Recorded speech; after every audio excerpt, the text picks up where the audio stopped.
I do encourage all of you to read it, but I thought this might help me sharing my thoughts on what I've found as I've gone through this document. Maybe point you at some of the things that I think are of interest. What I call an assessment of the risks in this document. Talk about the timeline and probabilities of us getting to closing. A lot of this document is about all the things that we have to do to get to closing. What are the risks that we face if we don't buy? And what are your options going forward? Right? So, agenda, topics to be covered. You have all this in your packs if you want to make notes as you go along. So what I'd like to do is do an overview of the PSA, summarize the key clauses. It is 56 pages in the body, 65 pages in the attachments. There's quite a bit to go through. I think I can point to some of the things that are more relevant and more important to you. I'll talk about the pathway to closing. What do we have to do to get to closing? What are the probabilities that we will get there? What are the risks that we're going to face along the way? I'm going to talk about buyer transaction expenses and conversion costs. The PSA actually is silent on two major pieces of legislation, the Mello Act and the Coastal Act, but as of now they still apply. We've got a case before the Supreme Court where Biggs is challenging the application of the Mello Act and the Coastal Act versus 6427.5 or whatever it is, the mobile home law. But right now, a conversion would have to comply with the Mello and Coastal Acts. I'll talk then about how the deal is funded, and there's actually how is a chance that you could lose equity depending upon what you do in this transaction. How the seller eliminates his risk. So thinking about this from a risk-based perspective, I want to think, what are the risks to the buyer, risks to the seller? Well, the seller's done a very good job of eliminating risk. One is through this Exhibit J, which is the covenant not to execute and release, and the other is the PLP, the post-conversion leasehold percentage calculation.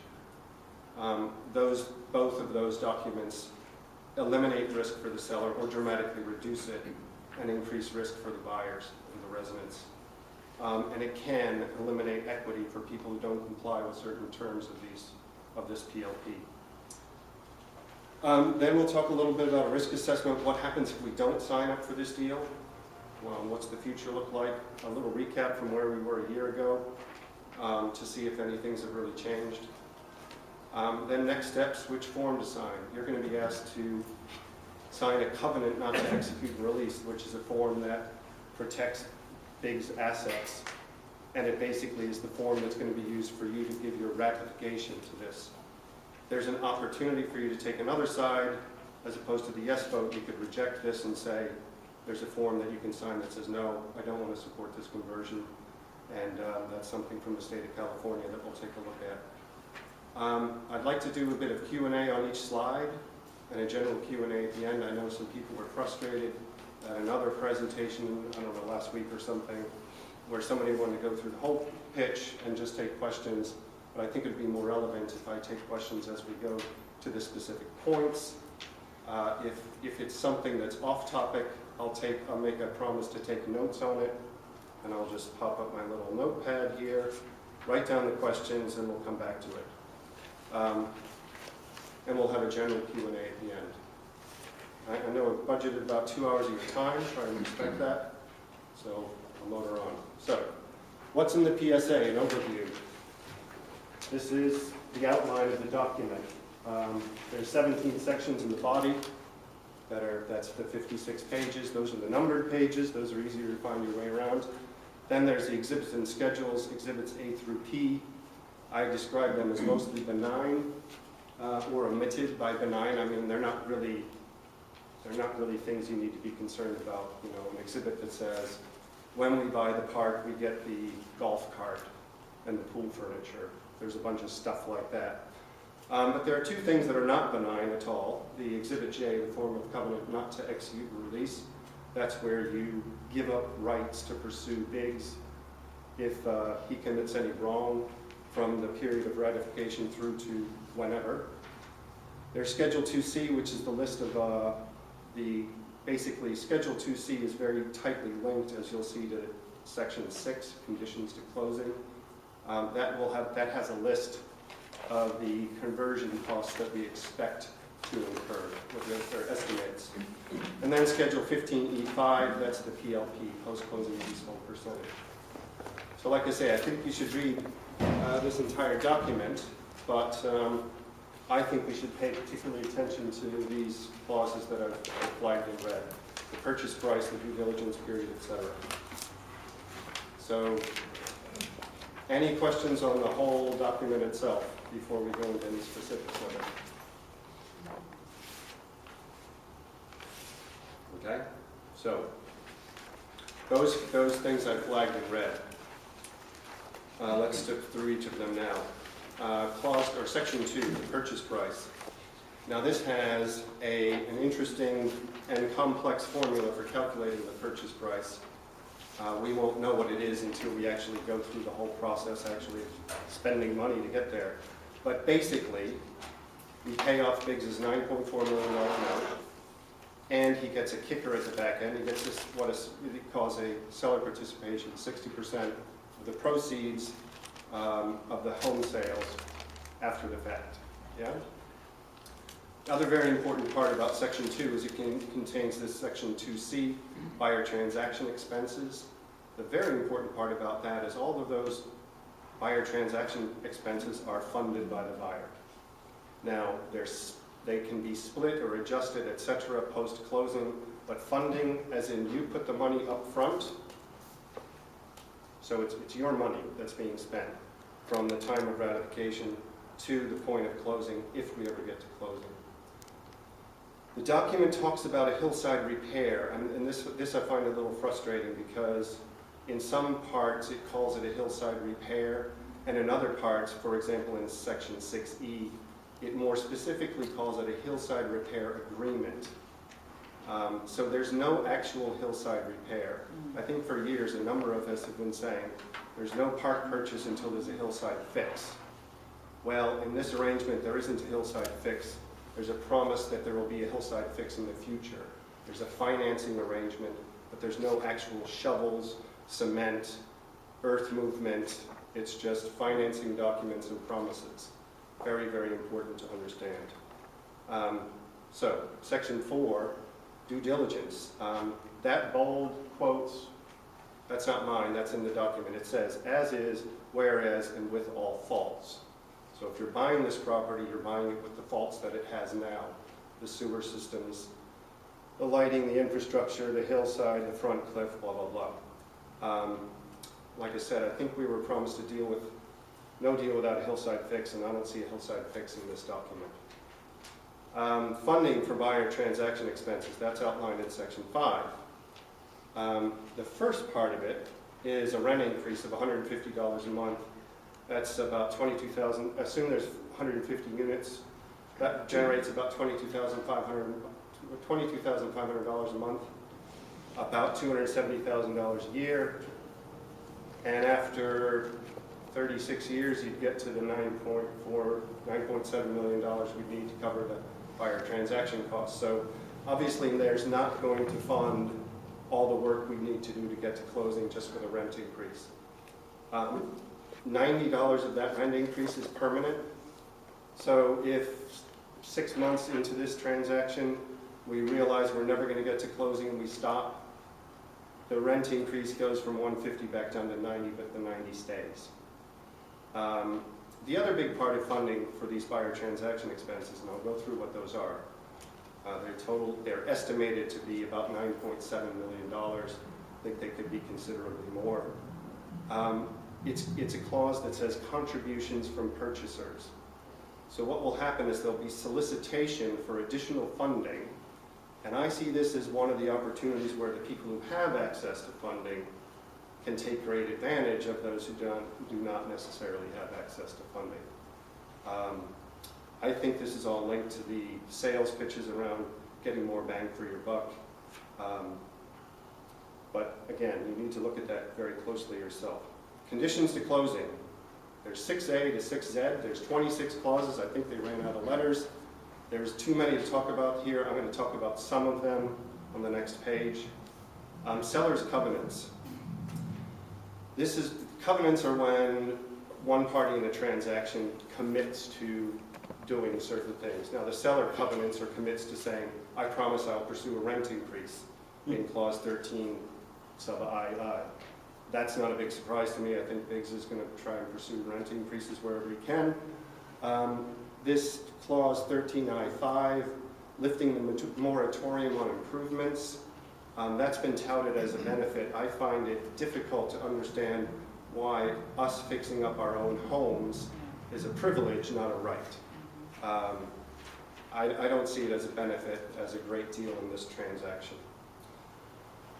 Now, this is where things start to get quite puzzling for me. Buyer's covenants. This is where the buyers promise to do things, and I find like the team jerseys getting a little blurry here. The seller and the buyer acting very much in tandem as opposed to in opposition. The buyer covenants or promises to do best efforts to get everyone to ratify the deal, I understand that, and satisfy MPROP financing. I have some issues with MPROP financing. There's limited funding available. There's some other commitments on that form that we'll talk about in a little bit. The buyer supports the rent increase. The buyer asks to dismiss any challenge to the rent increase. So if there's a minority of people who say, wait a minute, I didn't sign up for this deal, I don't want my rent to go up $150 a month, the buyer will do their best efforts to challenge you and prevent you from arguing against the rent increase. And of course the buyer wants you to stop all lawsuits. One of the things you'll find going through this document is the lawsuits are mentioned an awful lot. I think Mr. Biggs is very, very, very unhappy about the failure to maintain the Bellinger suit and those other things, because I can find at least 3, if not more, sections of this document that reference it. Then we get to Exhibit J, the covenant. This is where you waive your rights to sue Biggs beyond his limit of insurance, and you acknowledge that he may not have any insurance. So you're basically saying, I promise I won't sue you. If you go and bulldoze the nose of the hill again and cause another landslide, I'll let it go. Or maybe you have insurance, or maybe you don't. But that's basically what you're going to be asked to sign. That's a legally binding document that I think you'd have to look at very, very carefully.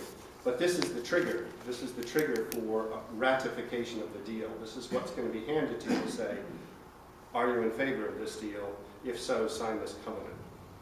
And you find that in Exhibit J in your document. Then Schedule 2C, that's the list of all the buyer transaction expenses. Minor mistake there, I'm mixing up the $9.4 million, which is Biggs' notes. It's actually $9.745 million. I went through and added up all the numbers in there. They're all just estimates, though. We can look at the document very quickly. It's in the PSA. At the very back, you find a bunch of tables that have basically these schedules, conversion costs. So each of these individual things, $25,000 for lot appraisals, a conversion attorney, et cetera, et cetera, et cetera, they all add up in total to $9.7 million. You can build your own spreadsheets to do that if you want. I've done mine. But I've read very carefully every line in those in those estimates in Schedule 2C. There is no mention whatsoever of the Coastal Act or the Mellow Act. There is mention that says we do have to get permission from all government bodies to get a conversion. And as far as I can tell right now, the Mellow Act and the Coastal Act are still the law of the land.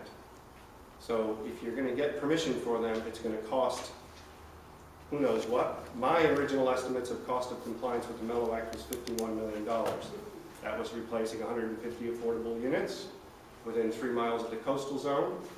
I don't know what it would really cost, but finding out what it costs to comply with the Mellow Act is a significant step in getting to conversion.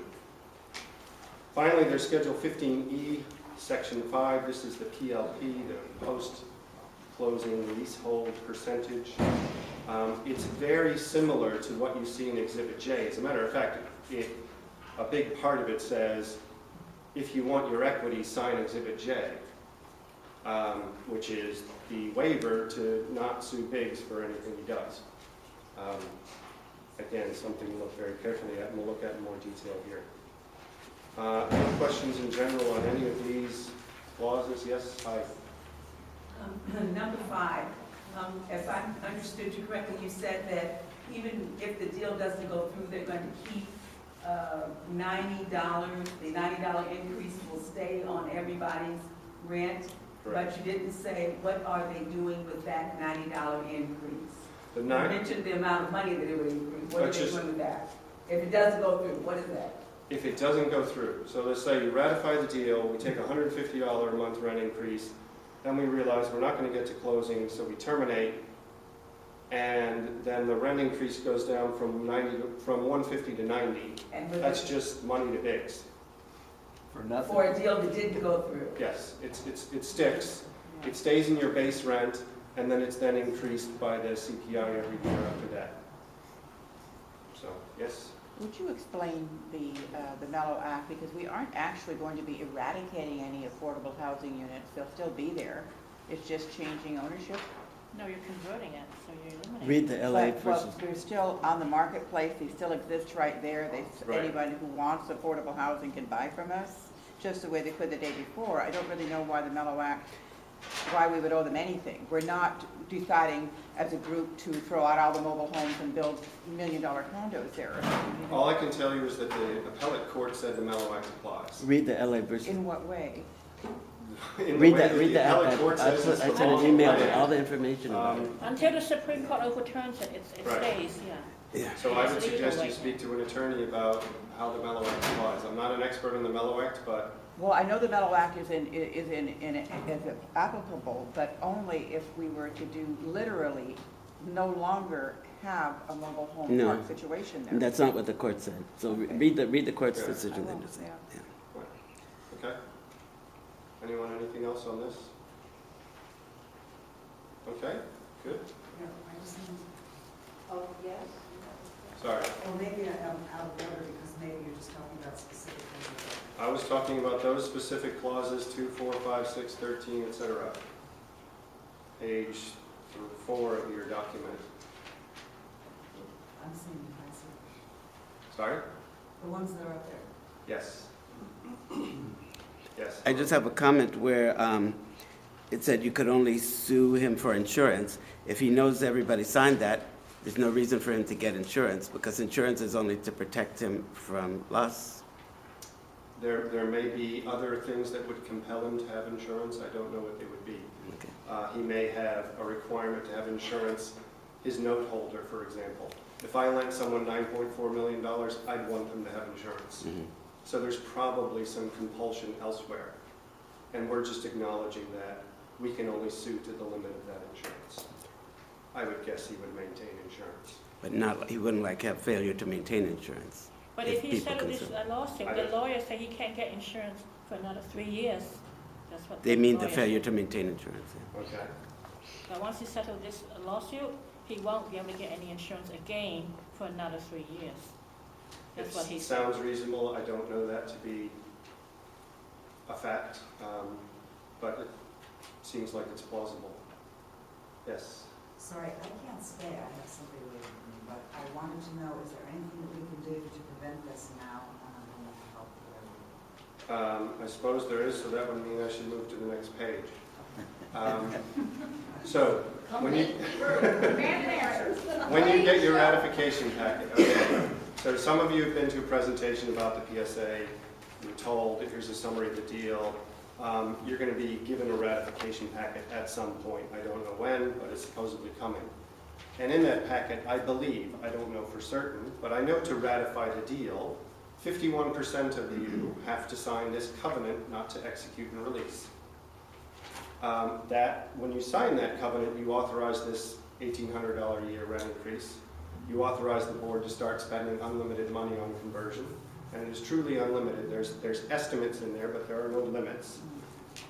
You give up legal rights to pursue bid beyond his limit of insurance, and you agree to put your money at risk if there's no conversion. If you start putting money into it and the deal stops at some point, it's all non-refundable. It's very clearly stated that they're non-refundable purchases.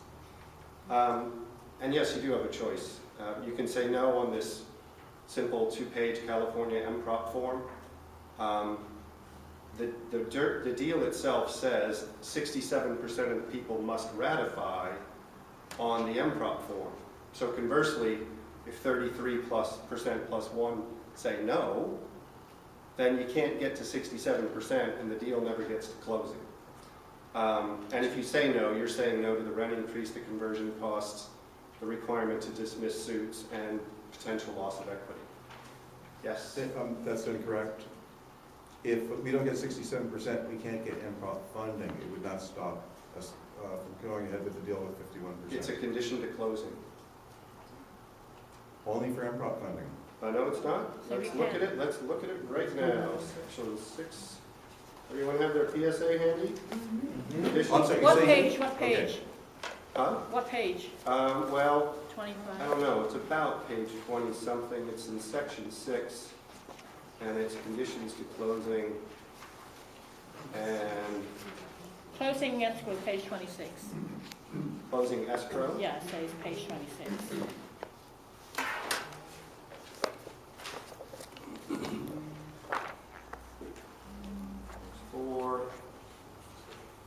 I, on my paper copy, went through and numbered all the subsections. Oh, covenant and release is 25. That's awesome. I think it's on 19. Is it 19?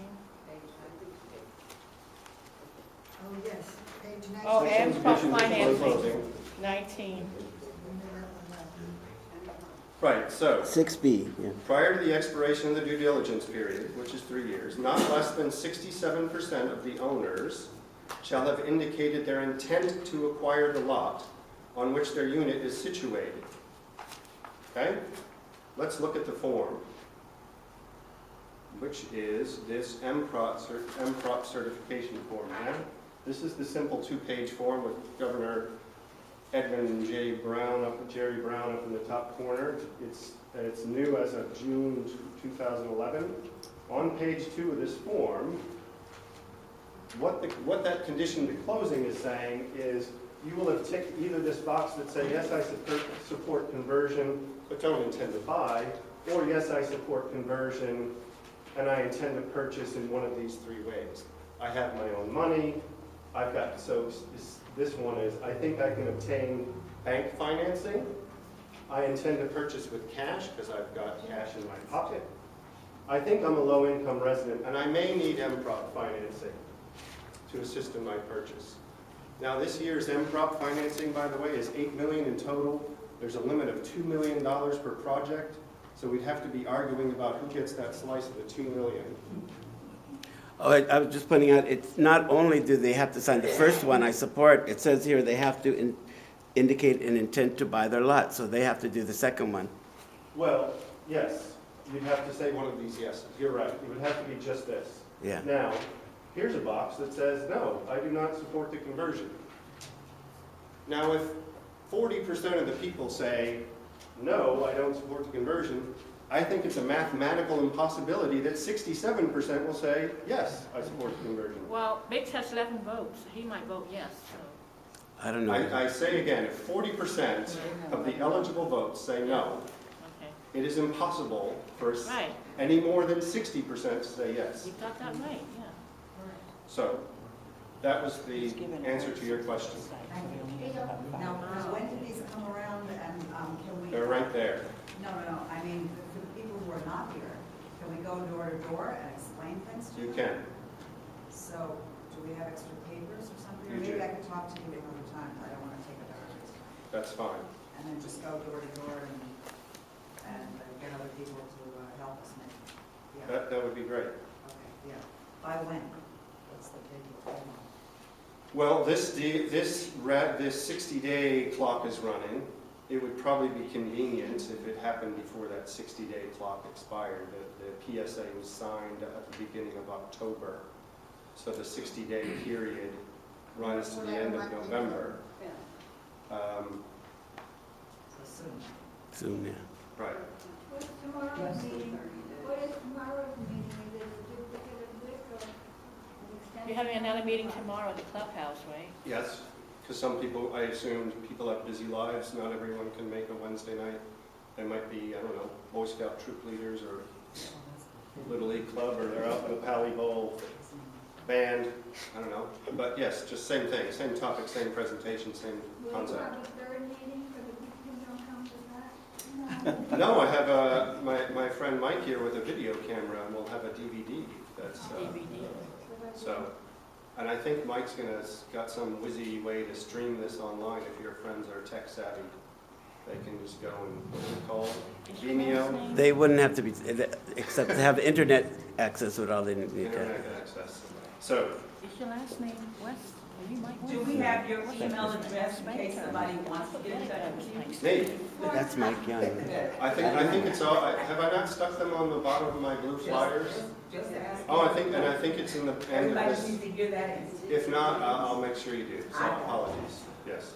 So, I believe, again, my reading of this document, this PSA says, this is a condition to closing. It's not just about MPROP financing. And actually, it was our good attorney Rodriguez who pointed this out to me. I was challenging the fact that I found there's only $8 million of MPROP financing available this year. Historically, it's been at levels like that. MPROP also says only $2 million can be allocated to any individual project. This document says the payment at closing, I don't understand this number, but the payment at closing is $28,700,000-something. Now, that's got to be the total value of the lot sales, is $28 million plus. Only $2 million of you would, sorry, not $2 million, there would only be $2 million available of MPROP financing for that whole purchase. So that would mean, let's say an average home value of $200,000, I know they're 90 to 270, that would be 10 people at 200. The rest of you need bank financing or your own cash. So, yes. We only finance at 50%. Sorry? Our MPROP finances at 50% individually. Okay, I didn't know that. Yeah, and you have to have 5% down, and they allow for 50% more if you can show special circumstances. Okay. But it's all within that 2 million per car. Okay, thank you. Yes. Also, since this may take 3 to 5 years to close, every year we can go back for another round. So we're not limited to one round of 2 million. So one project can go 5 times to the 2 million well? per year? Yep, if the money is there and nobody else has taken it, yes. Okay. 2 million per year? But if 40% of the people have said, no, I don't want to purchase, Then we won't qualify for MPROP. okay. Then but you won't qualify to this condition to closing either, right? I read it differently, but it's a moot point, we can go on. Okay. So, you can have a look at that MPROP form, you can read it differently yourselves if you like. I read it as, if 2/3 say yes and 1/3 say no, then it's ratified, or 50-50, whatever. But let's see, I mean, it's really about the will of the people, and I think the last time there was a vote, it was 65 no, 40 yes, and 5 undecided. So that would say, to me, it's difficult, we're going to get to 2/3 suddenly changing their mind and saying yes. So, now, the pathway to closing, probable outcomes, and what I see as some associated risks. Clause 6, or Section 6, has Section A through Z, all of which are conditions that must be satisfied in order for us to get to closing. The first hurdle is the approval of a majority of owners, plus these owners signing that covenant not to execute the release. It's not everyone raise their hand in the clubhouse. It's you signing a legally binding document that says, I will not sue or pursue the assets of Biggs. That's the covenant. What's the probability this is going to happen? I'd say it's medium to low, because I think once people see this document and once they understand what they're being asked to sign, they're going to feel uncomfortable about doing it. From a risk perspective, there's no risk to the seller whatsoever. It's a huge risk to you as a buyer, because you're basically forsaking legal rights. And that document is worded pretty strongly. You're basically giving up your right to, like as I say, Biggs bulldozes the hill again, causes a landslide, destroys your home, but you've said, no, I won't pursue you. Next, final approval of conversion. Now this is section 6C. It says approval of all government authorities having jurisdiction. By my reading, that includes the Coastal Commission. The Coastal Commission, the appellate court said development or conversion in the coastal zone equals development. Development requires a permit from the Coastal Commission. I've been advised by my attorney, John Murdoch, to say, his exact words were, you do not want to be the applicant in a coastal zone permit application process. It's very complex. We've seen the Coastal Commission stop all sorts of things in this area. Offshore oil drilling, the erection of cell phone towers and power lines, development just down the corner near Vaughn's, that's been held up. They're a pretty powerful group. So, in my opinion, I think getting approval from all government authorities having jurisdiction is going to be very difficult. The risk, there's a very high risk to the buyer because you're paying all the conversion costs. So, you know, you're fighting City Hall, as I say. You're going up against that wall and you're paying advisors, consultants, attorneys, whatever, to say, what do I have to do next to get, what hurdle do I have to get over next to get the next permit, the next approval? Very low risk to the seller. He's not paying for any of this. He's not putting any capital at risk. It's your money, not his money, to get all these approvals. If you spend more and more and more on it, there's adjustments. He gets less at the back end, but it's your money that funds it up front. Next, I mentioned lawsuits. There seems to be a fixation on lawsuits. They're mentioned in 6J, in 6K, in 6X, in the conditions to closing. It's also, of course, part of Exhibit J, the covenant. But basically, there's a very strong push to say, dismiss all lawsuits and don't bring any more lawsuits. What's the probability that all of you are going to dismiss your failure to maintain or the Bellinger suits? I think it's pretty low.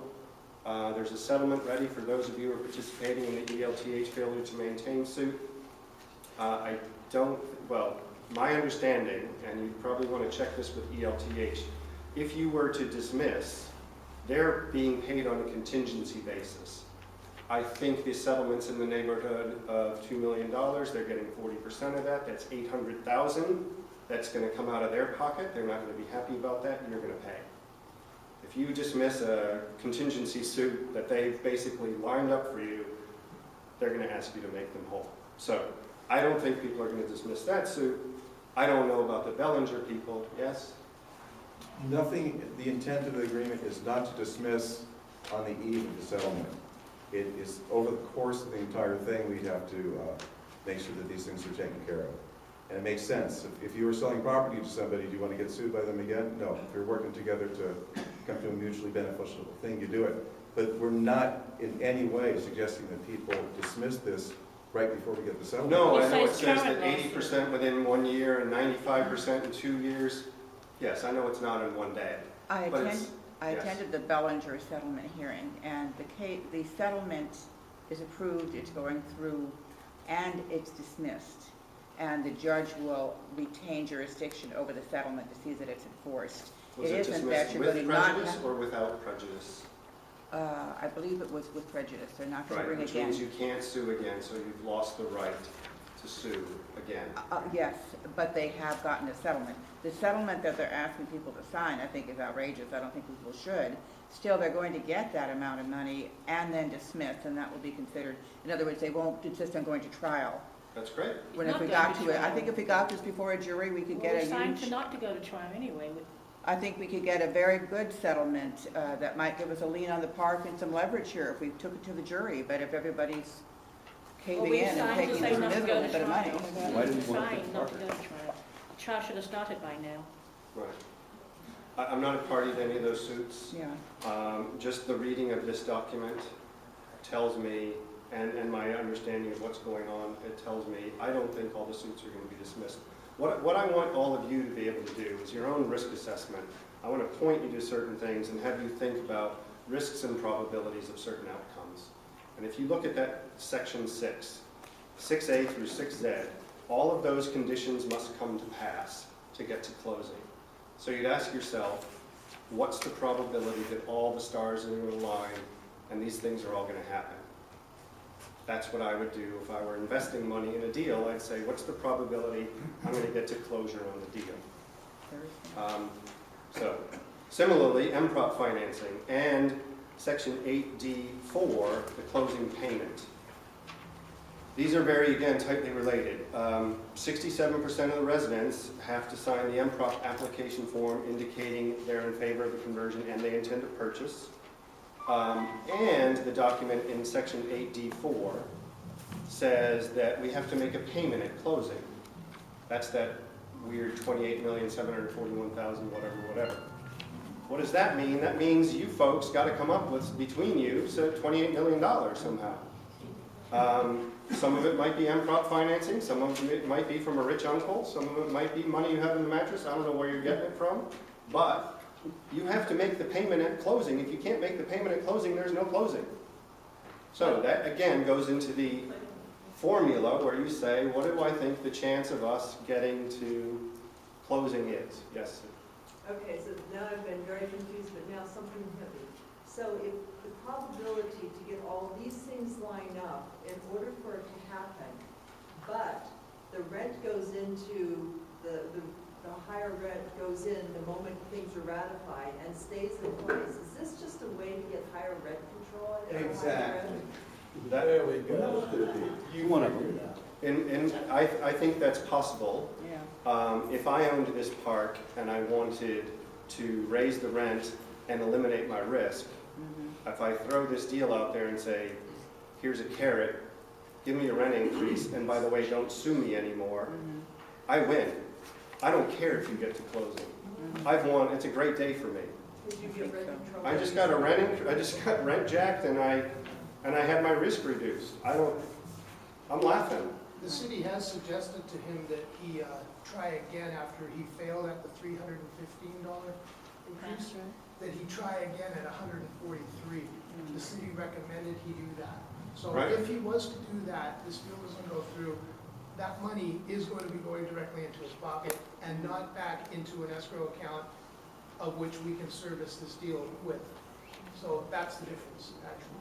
Well, we don't know that that he's going to get a rent increase, and I've never seen that in writing. Has it been sent to us? Well, John Rodriguez said it was kind of Well- just in the back burner or something, haven't nothing seen has it. been resolved. Well, but unless we see that on paper, I don't He know. worked on this case. Wouldn't the city notify us For of us. hearings about that? Yeah. Yeah. We can't hear the questions back and forth back Sorry. there. It's just like There was- talking silently.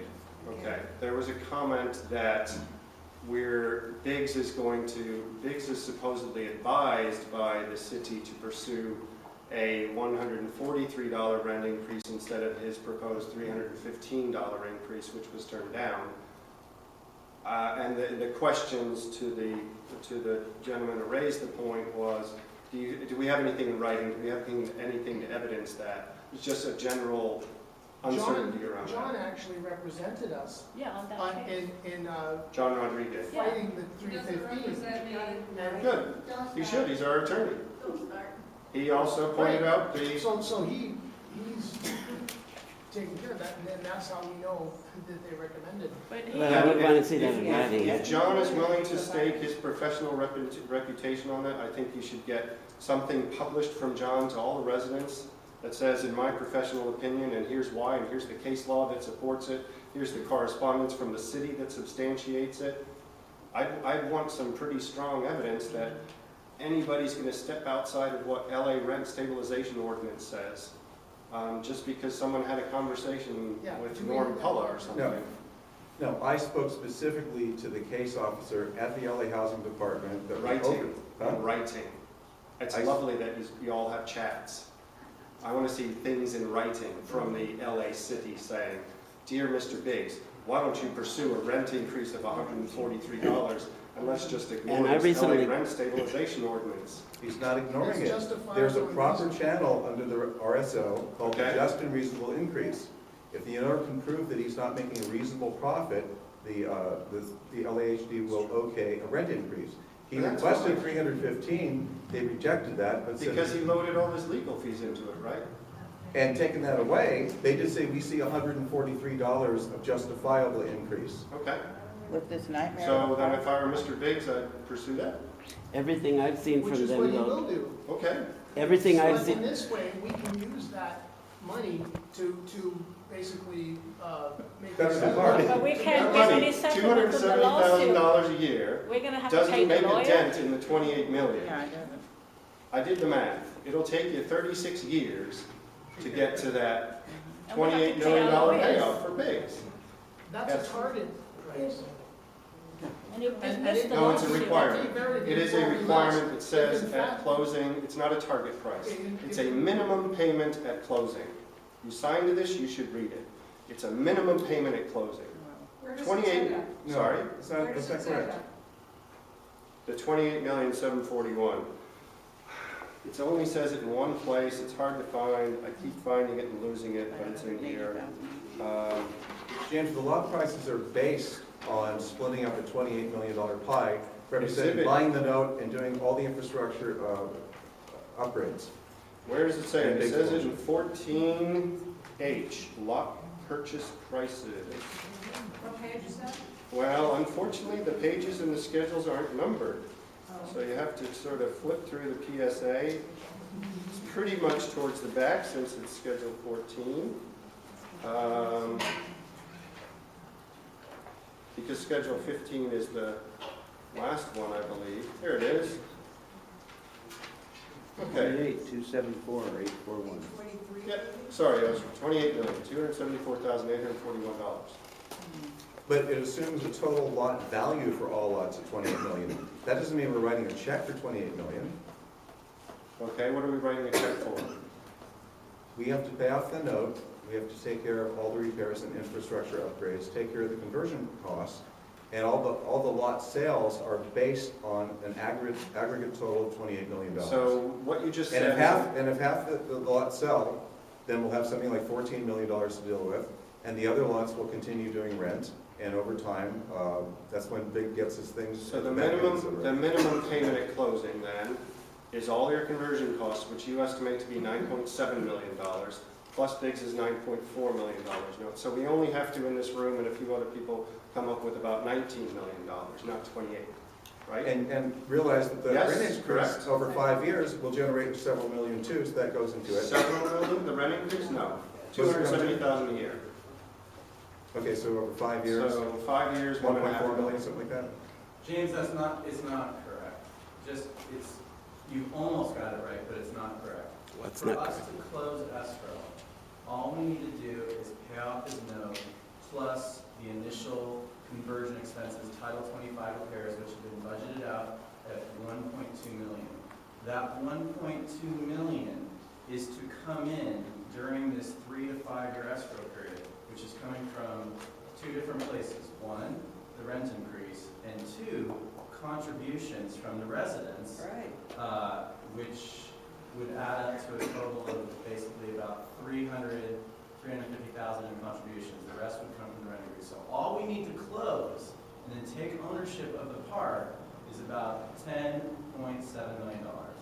And they pay off the Right. lawyers. And then at that point, 28 million. then any lots that sell continue to go into the pot, which continue to pay, in the schedule, the continued infrastructure repairs. Once those are done, and that's completed, then if there's anything left over at that point, That's not the way this is worded. The that is. conditions to closing means this thing must be done before we close. Yes, otherwise. Not something, oh, don't worry, I'll take care of that later. These are the conditions to closing. It's not- 6A through 6Z, they're all conditions to closing. They add up, their estimates are $9.7 million. You, for example, oh, wait a minute, you very conveniently forgot the hillside repair. Isn't that one of the most important things to all of these people in this room? Of course it is. It's the- So, but you say, oh, yeah, we'll do that later. Where's the money for the hillside repair in your little formula that you just It doesn't say will calculated? be resolved in any matter, it just say will be addressed but not resolved. The hillside repair costs are estimated to be what? Here's the hillside repairs. Now, this is not, so this is what I copied out of the schedule into this Excel worksheet. It says hillside repairs, but it's not repairs. It's a hillside fix agreement. Nobody here picks up a shovel. There's a contractor bid, there's a change order, contingency, a bond attorney, and a bond issue totaling $3.95 million.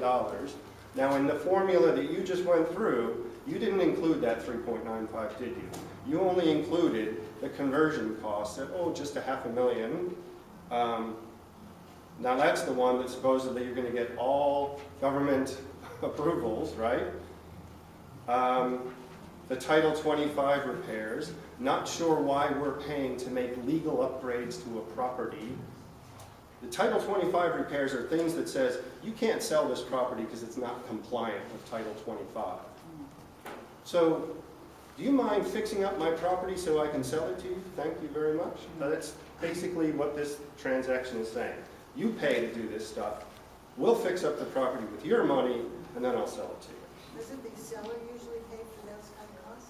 Usually. Right now, he's the owner, yeah, but if you sell to us, It's the other way around. well, he says, it So- says, you know, read it, it says right Now, there. we're going to get, what I just heard you say, Chris, is we're going to go to closing with no hillside repair, not even an agreement. We're supposedly going to go to closing. You just did. Thank goodness we're recording this, but you explained $9.4 million for his note plus some conversion costs. I didn't say without an agreement. But wait a minute, this says we think it'll cost us $4 million to get an agreement, right? We are saying that is our participation. No, you're not. Your participation is up to $8 million. No. I've been spending an awful lot of time reading this. I've been giving up my nights and weekends reading this, and I've done a lot of work trying to figure out what it all means. And I can show you where the hillside repair agreement is in section 6E that says we will have all this aligned and ready, right? And if anybody else has a copy of the PSA handy, Page 5, hillside repair. No, don't confuse hillside repair with hillside repair agreement. Oh, okay. See, that's one of the things that frustrates me. See, notice in section 6E on page 20, it actually says hillside repair agreement. This is the condition to closing, Right. right? In schedule 2C, it talks about a hillside repair. There is no actual hillside repair. No. There's an agreement. This is a deal that says we'll have financing, right? We'll have a bunch of people who will have a plan to do a hillside fix. And it might not work. No, it's just a plan. It's a plan and financing. So this says, you people in this room hire some attorneys and attorneys and engineers and a bond issuance person to go talk to the city of Los Angeles and other government agencies to agree to fund and complete the repair, stabilization, and remediation such that prior to closing, contributing parties are bound to perform. They haven't done, they were bound to do in the future. There is no fix. There's an agreement to do a fix at a later date. What was the $3 million for a contractor to To bid? figure out how much the fix is going to cost and to get the financing in place so that the city of LA, and apparently our neighbors, it does say our neighbors are going to contribute, I don't know why. Our neighbors and the city of LA are going to say, okay, here's the $60 million bond issuance that we're going to do to raise money. I have trouble with this because the city's busy laying off first responders, firefighters, teachers, closing libraries, and then they're going to say, oh, actually, we could raise the money and fix your hillside. Wouldn't a bond have to be the vote from the city? They just don't make a bond in that agreement that the citizens are gonna? I don't think it's citizens, but I don't know. You know, when you say bonds, you think of a vote to, yeah. But I do know in Schedule 2C, 3 or 4 or 5, basically what you've got is this, for both the hillside repair, it should say hillside repair agreement, and the front cliff repair agreement, you've got this bond attorney. So somebody who goes out, who knows how to work their way around City Hall. So we pay that guy $100,000 to say, Where does the money come from? which money? All this money. It can't come from that $22,000 a month. That's barely enough to pay the project No, manager. Chris explained to it came from buyer contributions. But how can you give hundreds of thousands of dollars to lots that aren't there yet? You're years and years away. right? How do they expect to Because you have get faith. $8 million with nothing there when they can say it's all going to go bye-bye if we don't get the closing? That's, you have to have How did confidence. you guys negotiate this? It's like there was no negotiating. There's an order. This is the worst negotiated It's- agreement I've ever seen in my life. It's, I read the whole thing too. There's an order to how all of this is supposed to happen. Yeah, it's called fantasy. um, Back to the drawing board. the order says the following conditions are precedent to buyer's obligation to purchase and must be fulfilled to the satisfaction or waived by the buyer. So does that mean we're going to waive the hillside fix? I don't know. I'm sure So- the city will let us. Well, the city doesn't care if you buy a piece of landslide. They don't care at all what you do. They just won't let you do any repair on it. Right. Well, I don't know. Well, we Sorry, I can shouldn't say repair right. I that, don't know for at no certain. expense, it's not gonna put up with that much money. Yes? Doesn't the city own a portion of this hill? Yeah. Absolutely. And so aren't they concerned about the liability of, that they are holding and have a vested interest in getting this hill fixed? What have they done since the hill slid 4 times this year and Nothing. however many times in the last 5 years? No. I don't know what the city did. All I know is that there was a bunch of mud on my street for about 6 months. They haven't red tagged the upper portion of the park yet, that's for sure. They haven't. Is that good? Is that, I don't know what I that think is. it's really good. But What how They're long not. is this gonna go on? We gotta fix the hill somehow. We have to fix Well, we're it. the owner only has to- interested I thought you party. was just saying the city had to fix it. Now Excuse you're, me, we're the only interested party, really, because we wanna stay there. I would say the owner's interested because if the hill falls on someone's property, then they get to sue the owner. Oh, unless they promise not to sue the owner. Dave, But- that $3 million here, is that, do you actually have a copy of the contract when you did $3 million to fix the hill? No, it's just for an agreement. What does that mean? I saw one that was an $18 million bid. Another one was 60 million. Yeah. John Michael said, Yes, hello. Here with you, I'm sort of lazy, but with the cooperative. right now, it Hold on, guys. Sorry, question. right now it appears that to go forward with this purchase, you're walking through a landmine, and landmine number 1, 2, or 3 doesn't get you, number 4 will. Okay, but, and as awful as that may be, what is the incentive when you get to the other side? What awaits us? Is there something worse than those landmines? In other words, if you go through all this, what's going to happen? Let's say that we don't go, which it looks like it's not going to pass, but let's just say that it doesn't pass. Then is there some horrible plague going to hit us? What's going to happen if this doesn't go through? What's the consequence? I have my opinions, and I Yeah, I'd promise like that you to share. I will. It's about 4 or 5 slides beyond this. Okay. I'm not really sure. No, that's okay. So, Well, at that time, let's bring them up. no, we should. So, this is just part of section 6. Remember, it's 6A through Z. The document says, I know it's really boring to read, but it says all these conditions must be fulfilled. So, I look at these things and say, what's the chance they're going to happen? I think a lot of them are pretty low. Now, one of the things I do when I'm not volunteering my time to do this stuff, I actually work for the chief operating officer in the risk department at one of the largest banks in the world. And so I do risk. That's part of my professional career. So I understand risk, and I understand risk analysis, and we do large-scale risk systems and value at risk calculations at RAROC, which is risk-adjusted return on capital, and we're managing billions, if not trillions of dollars of bank assets with all these risk systems. Banks, you know, not everyone likes banks, but they're pretty good at making money because they can manage risk. So I'm very pleased to be working with a bank that's doing that sort of thing. So I did some very simple risk analysis, but I want you to do your own. Look at this document and think about probabilities or risk. Risk is just simply a probable expectation of an outcome, right? So you get risk adjusted. Some people pay higher rates of interest because they're riskier customers. Credit card interest is higher than a mortgage interest because it's unsecured. There's a risk that you'll just walk away from it. I haven't done a lot of due diligence on you as a credit card customer. I've done a lot more due diligence on you as a mortgage holder because I'm more concerned about giving you $400,000 than $4,000, and I've got your house if you don't pay. So I make adjustments. So now, the 4 conditions that these 6A, C, the lawsuits and the financing. Very simple risk analysis that I did here is to say, okay, what's the chance we're going to get approval by a majority of owners? I don't think it's medium, I think it's less than that. But I just made up a table here.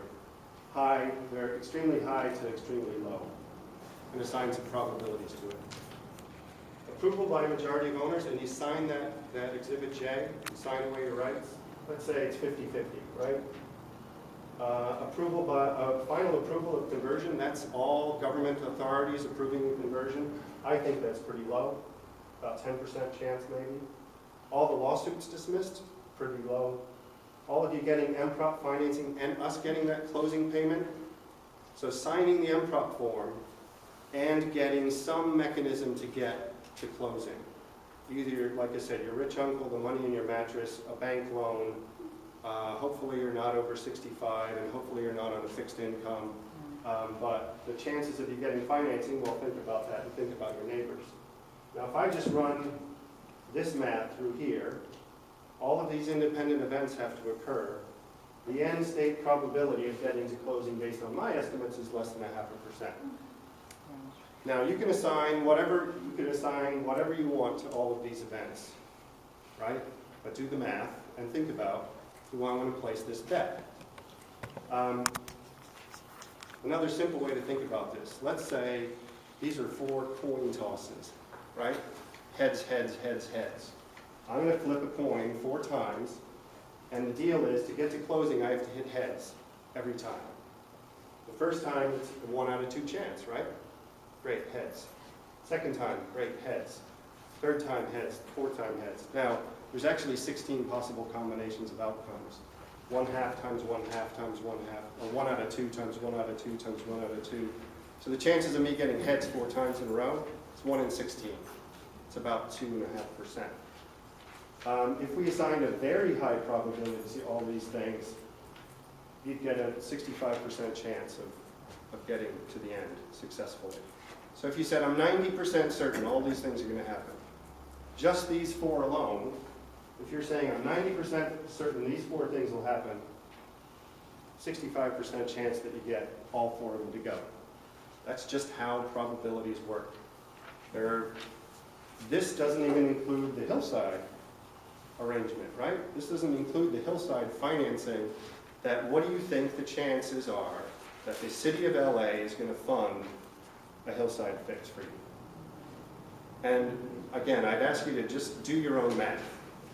If you want to assign a 99% probability, all these things, or a 50-50, whatever, but think about all the conditions to closing, and then think about if you want to bet on it. Because that's what you're doing. You're putting money, non-refundable money, into a purchase, and you may or may not get anything out of it. So, does that make sense to everybody? Yes.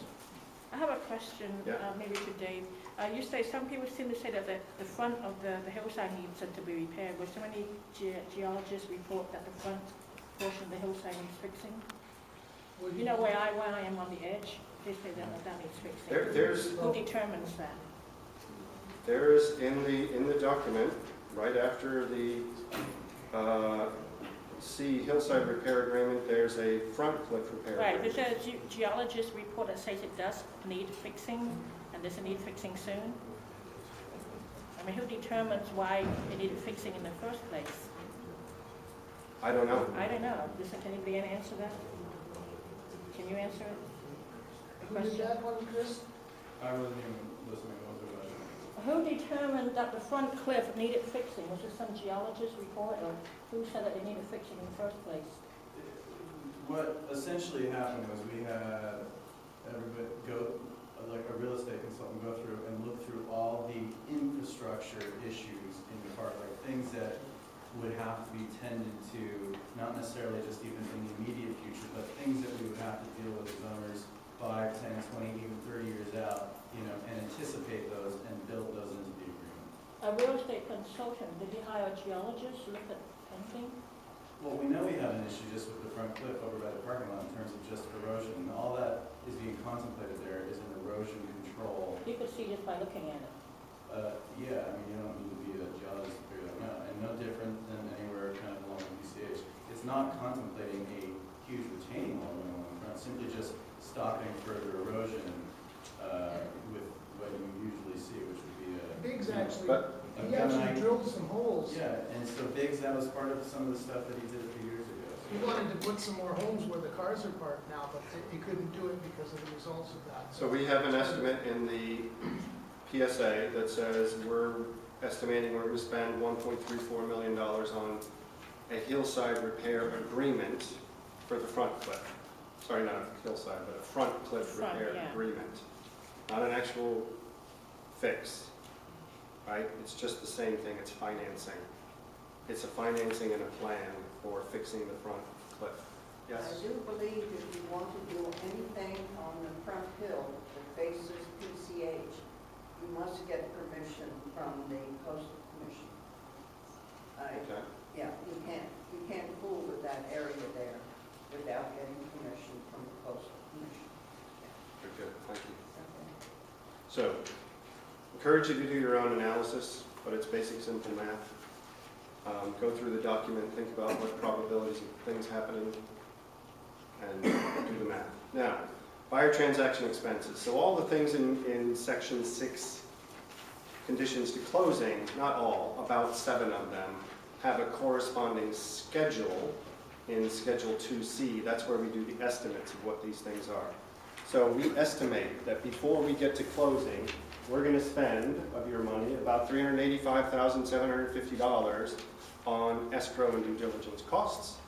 We're going to spend $521,000 on conversion costs. That doesn't include, like I said, compliance with the Mellow Act and Coastal Act. We're going to spend $246,000 or so on infrastructure repair. So we're going to fix the water and we're going to bring the property up to code. Title 25 says it has to be this standard in order for there to be sold. So we're going to pay to fix it up so we can buy it. Then there's the hillside repair agreement. I've already talked about this. There's just an agreement acceptable to buyer. There's no actual fix, right? This is basically people agreeing to fund and complete repair at a later date. This is not prior to closing that there's an actual fix. You're not going to see bulldozers and engineers and retaining walls built. You're going to see geologists maybe making a borehole and a contractor saying, I think this will cost $40 million, and the city supposedly coming up with a plan to agree to finance that $40 million. Same for the front cliff. There's an agreement. There's not a fix. Does this give Biggs the power to back out of this deal if he himself fails to get this agreement? He's not supposed to get the agreement. The buyer gets, this is the buyer's responsibility. I'm sorry, thank you. Yeah. So this is, everyone contribute to a purchase fund so we can hire consultants and attorneys and engineers to do this stuff. Right? And it goes on, the next schedule, there's infrastructure repairs. This one I find quite interesting, that we're going to upgrade the infrastructure, and that's my bold and underlined, because we want to enhance the sale of lots. We're going to beautify the park. You know? So it's prettier. Because Biggs sure isn't going to do it, so we'll take $1.75 million of your money to make the pool prettier and put in changing rooms and things so then you can buy it. And this will happen within the 5 years of escrow? If you guys come up with the money to do it. So if we can put all that money in, and then it will just benefit Biggs if he winds up remaining the owner? Correct. Yeah. You could put all this money in, Biggs could sell the park to someone else. It's not a binding agreement. They said that John Rodriguez said that for the 5 years, if we ratify this deal, he cannot sell it to anybody else. Correct. But if the plan doesn't go through. And you have to get to all the conditions to closing. Right, but we have 5 years, it's a 5-year escrow, but he cannot sell it to anybody else. Right. If we ratify this deal.